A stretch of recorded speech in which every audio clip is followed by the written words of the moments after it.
Hello students, आज हम लोग स्टार्ट करने वाले हैं स्टैंडर्ड 9th के मैथ्स 1 का चैप्टर नंबर 6 फाइनेंशियल प्लानिंग का प्रैक्टिस सेट नंबर 6.2 है। ओके, तो इसमें हम लोग है ना देखने वाले हैं कि कौन कौन से इंडिविजुअल को टैक्स पे करना पड़ता है और किसको किसको नहीं करना पड़ता है। ओके, आप लोगों के प्रैक्टिस सेट में सिर्फ 2 ही सम गिवन है, उसके अकॉर्डिंग मैं थोड़ा शॉर्ट में ही एक्सप्लेन करूँगी।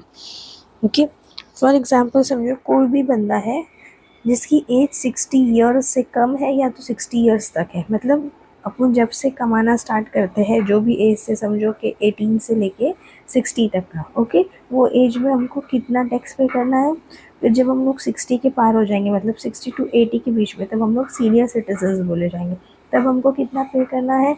और 80 प्लस हो जाएंगे जब सुपर सीनियर सिटीजन बन जाएंगे, तब हम लोगों को कितना टैक्स पे करना है। ओके, तो अगर हम लोग 60 के अंडर आते हैं, तो अगर हम लोगों की इनकम, ईयरली इनकम, पूरे साल की सैलरी अगर 2,50,000 से कम है, तो फिर हम लोगों को कुछ भी टैक्स पे नहीं करना है। मतलब 2.5 लाख से अगर हमारी सैलरी पूरे साल की कम है ना, तो हमको कुछ भी टैक्स पे नहीं करना है। अगर 2.5 लाख से 5 लाख है, तो हमको पूरे हमारे इनकम का 5% जो है वो टैक्स पे करना है। ओके, और अगर हम लोगों की सैलरी 5 लाख से 10 लाख के बीच में है, तो 12,500 रुपया पे करना है। फिर जो बची कुछ इनकम है उसके ऊपर 20%। ये मैं एक्सप्लेन करूँगी एक एग्जाम्पल के थ्रू कि ये क्या है। ओके, पहले आप लोग देख लो कि क्या है। मोर देन 10 लाख, अगर 10 लाख से ज़्यादा है तो 1,12,500 पे करना है प्लस 30%। और ये अगर सीनियर सिटीजन है तो 3 लाख तक का, यहाँ पे 2.5 लाख तक का हम लोगों को कुछ भी टैक्स पे नहीं करना, यहाँ पे 3 लाख तक का। ओके, फिर 3 लाख से 5 लाख रहेगा तो 5%। ओके, फिर 5 लाख 1 से लेके 10 लाख तक का रहेगा तो फिर 10,000 प्लस 20%। और 10 लाख से ज़्यादा है तो वही 1,10,000 प्लस 30%। ओके, और अगर आप लोग सीनियर सुपर सीनियर सिटीजन है, मतलब 80 प्लस एज के, तो 5 लाख तक का आपको कुछ भी पे नहीं करना है। फिर 5 लाख से 10 लाख 20% पे करना है।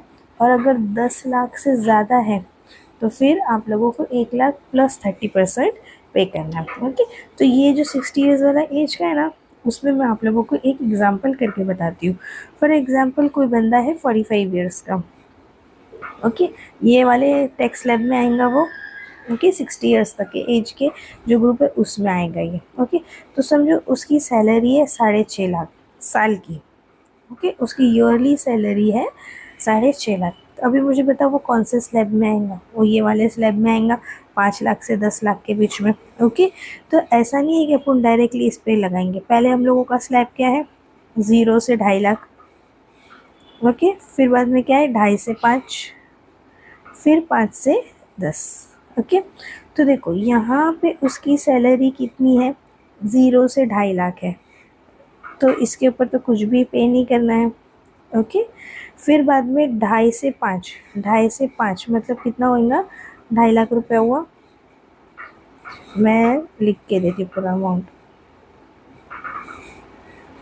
2.5 लाख के ऊपर 5%। ओके, अभी आप लोग अपना कैलकुलेटर लो, सिर्फ मतलब समझने के लिए। एग्जाम में कैलकुलेटर यूज़ करना अलाउड नहीं है, समझो ये। ओके, यहाँ से 2 0 कैंसिल, 2 0 कैंसिल, 2.500 इंटू 5 तो कितना होगा, 12,500। मतलब यहाँ पे उसको 12,500 टैक्स पे करना है। ओके, देखो यही बताया था मैंने, 12,500, तब यहाँ पे उसको 12,500 करना है। ओके, 2.5 से लेके 5, क्योंकि 2.5 लाख के ऊपर तो टैक्स नहीं था ना, तो 2.5 से लेके 5 लाख कितना हुआ, 2.5 लाख। ओके, तो 2.5 लाख के ऊपर उसको 5% पे करना है। फिर यहाँ पे कितने, 5 से 10, लेकिन यहाँ पे हमारी सैलरी कितनी है, 6.5, मतलब 5 से कितना ज़्यादा है, 1.5 लाख रुपये ही ज़्यादा है ना, तो हम लोगों को क्या करना पड़ेगा, 1.5 लाख के ऊपर 20% पे करना पड़ेगा। ओके, तो करके देखो, 1.5 लाख के ऊपर 20% कितना आता है, 1.5 लाख इंटू 20%। ओके, तो ये क्या हो गया, 15,000 इंटू 2 मतलब 30,000। तो यहाँ पे इसका टैक्स कितना आएगा, 30,000, मतलब टोटल मिला के इसका टैक्स हम लोगों को कितना भरना पड़ेगा, 00524, 42,500 हम लोगों को टैक्स भरना पड़ेगा। और उसमें फिर एजुकेशन सेस और वो सब भी रहता है, वो मैं जब सम एक्सप्लेन करूँगी तब आपको बता दूँगी। ओके, तो ऐसा होता है, जितना जितना अपन स्लैब आगे बढ़ेंगे ना, उतना उतना पैसा पीछे से कट करने का। ऐसा डायरेक्टली आप नहीं कर देना कि 6.5 लाख के ऊपर पूरे पे 20%, नहीं, 5 लाख तक का तो कितना था, 5% था ना, तो इसके लिए हम लोगों ने 5 लाख तक का 5% ही किए। फिर 5 लाख से कितनी इनकम ज़्यादा जा रही है, 1.5 लाख रुपये ज़्यादा आ रहा है ना 5 लाख से, तो 1.5 लाख के ऊपर 20% है। ओके, होप आप लोगों को ये सब समझ में आया होगा। तो हम लोग प्रैक्टिस सेट से स्टार्ट करते हैं।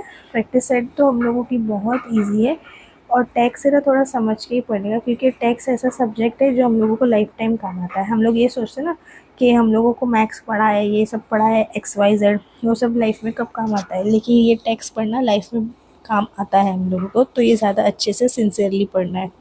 ओके, तो चलो पहले है, एक टेबल गिवन है जहाँ पे इंडिविजुअल के नाम है, एज है, उसका टैक्सेबल इनकम है और उसको टैक्स भरना पड़ेगा या नहीं। मिस निकिता है, 27 के एज की है और उसकी ईयरली इनकम है 2,34,000, तो उसको टैक्स भरना है या नहीं। कि मतलब ये वाले स्लैब में आ रही है, फर्स्ट वाले, ओके मैं इसको फर्स्ट नाम दे देती हूँ, ये फर्स्ट वाले स्लैब में आ रही है, तो उसकी सैलरी 2.5 लाख रुपये से कम है ना, तो मतलब उसको टैक्स पे नहीं करना पड़ेगा। ओके, तो पहला वाले का मैं आप लोगों को लिखने का फॉर्मेट बता देती हूँ। मिस निकिता's एज कितनी है, 27 ईयर्स है। बाद में लिखने का मिस निकिता's इनकम, कितना इनकम है उसका, 2,34,000, मतलब 2,34,000। ओके, तो अपन क्या लिखेंगे, Miss Nikita's income is below the basic exemption limit.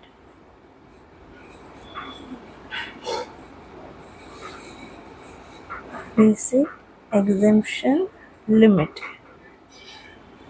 of rupees 2,50,000. Therefore, Miss Nikita will not have to pay income tax. Okay, ऐसा लिख दिए, हम लोगों का काम हो गया।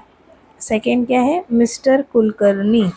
मिस्टर कुलकर्णी 36 ईयर्स का है और उसका सैलरी है 3,27,000, मतलब 2.5 लाख से ज़्यादा है उसका सैलरी, है ना, तो उसको टैक्स पे करना पड़ेगा या नहीं, हम लोग सिर्फ यस लिख के उसका रीज़न लिख के बताएंगे, जैसे ये लिखा ना मैंने वैसा ही लिख के बताएंगे। ओके, लेकिन वहाँ पे आप लोग चेंजेस क्या करेंगे, Mister Kulkarni's income is about the basic exemption limit of 2,50,000, therefore Mister Kulkarni will have to pay income tax. Same यही लिखना है, सिर्फ आपको येस नो का चेंजेस करते रहना है। मिस मेहता 44 ईयर्स की है और उसकी सैलरी 5,82,000 है। ओके, तो 2.5 लाख से तो बहुत ज़्यादा है, तो मतलब उसको पे करना है।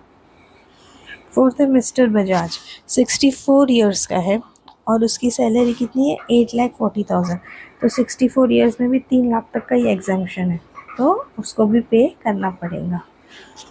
और फिफ्थ है मिस्टर देसिल्वा, वो 81 ईयर्स के हैं, मतलब सुपर सीनियर सिटीज़न है, उनकी सैलरी 4,50,000 है, तो सुपर सीनियर सिटीज़न को 5 लाख तक का एग्जाम्पशन है, मतलब उनको नहीं भरना पड़ेगा क्योंकि 5 लाख से उनकी इनकम कम है। ओके, अभी question number 2, mister Kartar Singh age 48 years, 48 years के हैं, मतलब ये वाले स्लैब में ही आते हैं। ओके, ये वाले स्लैब में आएंगे तो उनको टैक्स तो पे करना है, कितना वो हमको कैलकुलेट करके बताना पड़ेगा। Mr. Kartar Singh, 48 years, work in a private company. His monthly income after deduction of allowances is 42,000 and he contributes rupees 3,000 to GPF. He has also brought 15,000 worth of National Savings Certificate and donated 12,000 to PM Relief Fund. Compute his income tax. Okay. तो income tax हम लोगों को find करना है। तो सबसे easy तरीका क्या है पता है आप लोग, है ना, पहले एक बॉक्स बना लो।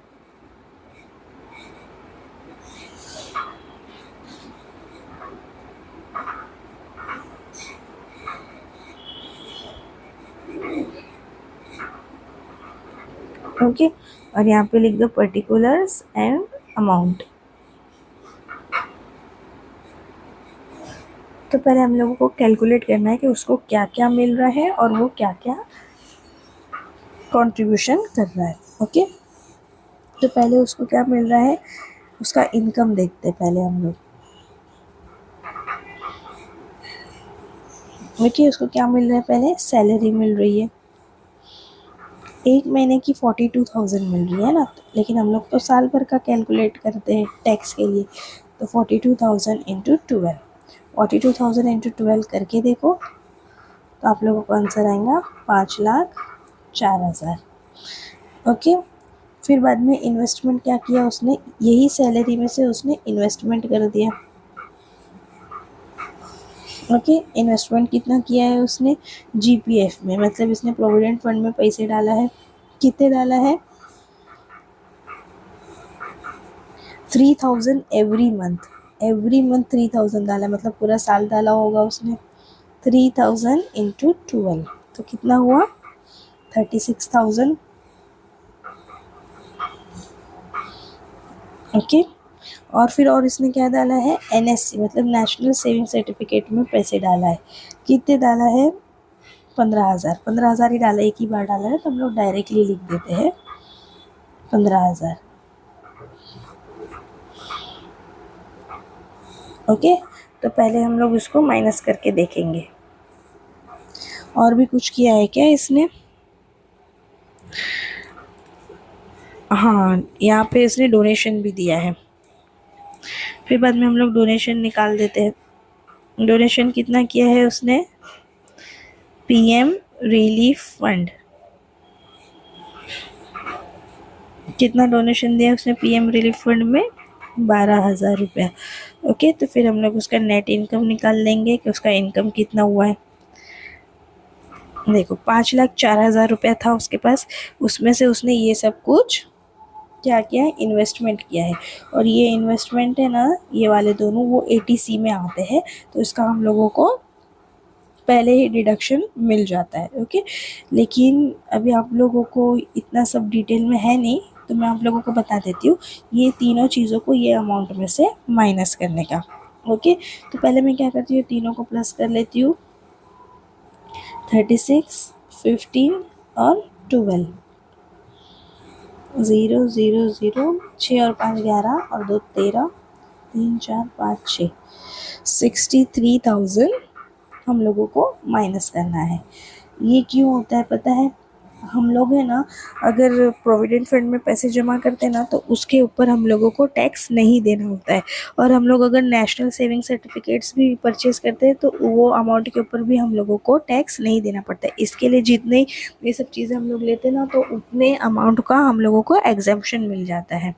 ओके, और ये पीएम रिलीफ फंड में 12,000 रुपीज़ दिया, तो उसका भी आप लोगों को एग्जेम्पशन मिल जाएगा। तो 63,000 माइनस करके देखो, तो ये आ गया 4,41,000। तो ये इसका नेट इनकम है, उसको ये वाले अमाउंट के ऊपर टैक्स पे करना पड़ेगा। ओके, वो ये 5,04,000 पे नहीं, उसको 4,41,000 के ऊपर करना पड़ेगा। क्यों, क्योंकि ये सब चीज़ें उसने इन्वेस्टमेंट किया है, और ये सारे ये ना एटीसी के अंदर आते हैं, तो इसके अंदर हम लोगों को एग्जेम्पशन मिल जाता है, मतलब ओके, मतलब डिडक्शंस मिलते हैं हम लोगों को उसके।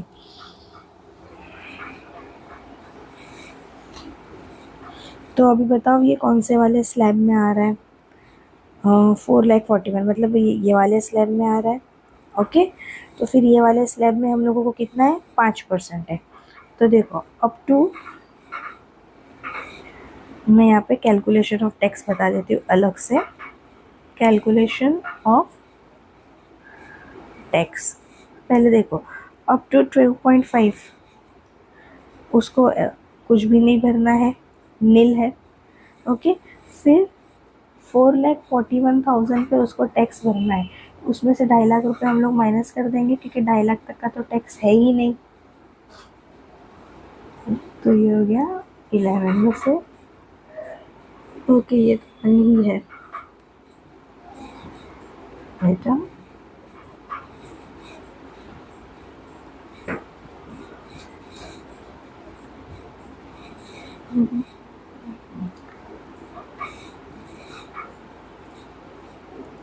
$1,91,000 के ऊपर हम लोगों को टैक्स भरना है।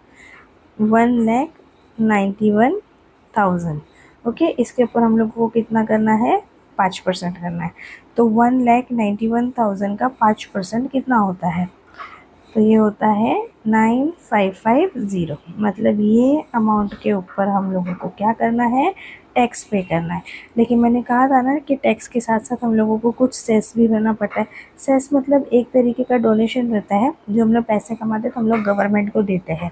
ओके, क्योंकि गवर्नमेंट को देश चलाने के लिए पैसे चाहिए होते हैं ना, जो भी थोड़े बहुत, तो वो हम लोग एक तरीके का और डोनेशन कर देते हैं, सेस मतलब। ओके, तो हम लोगों को क्या करना है? ये अमाउंट के ऊपर 2% एजुकेशन सेस पे करना है। Education cess. ओके, तो किसका करना है? ये अमाउंट का 9,550 इंटू 2% कितना होता है? 191 रुपीज़। ओके, और फिर एक और चीज़ हम लोगों को करनी रहती है, secondary and higher secondary cess. ये रेट्स जो है वो भी चेंज हो गए, लेकिन आपकी टेक्स्ट बुक के हिसाब से हम लोग वही करेंगे। 9,550 इंटू 1%, तो इसका 1% कितना होगा? 95.50। ओके, मतलब ये तीनों अमाउंट हम लोगों को एज अ टैक्स पे करने हैं। तो हम लोग तीनों को प्लस कर लेते हैं। 9,550, 191 और ये 95.50 कितना हो जाएगा? 18, 19, 20, 21, 22, 23।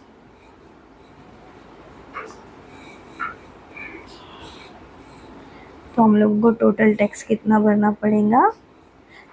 9,836.50, मतलब 9,836.50।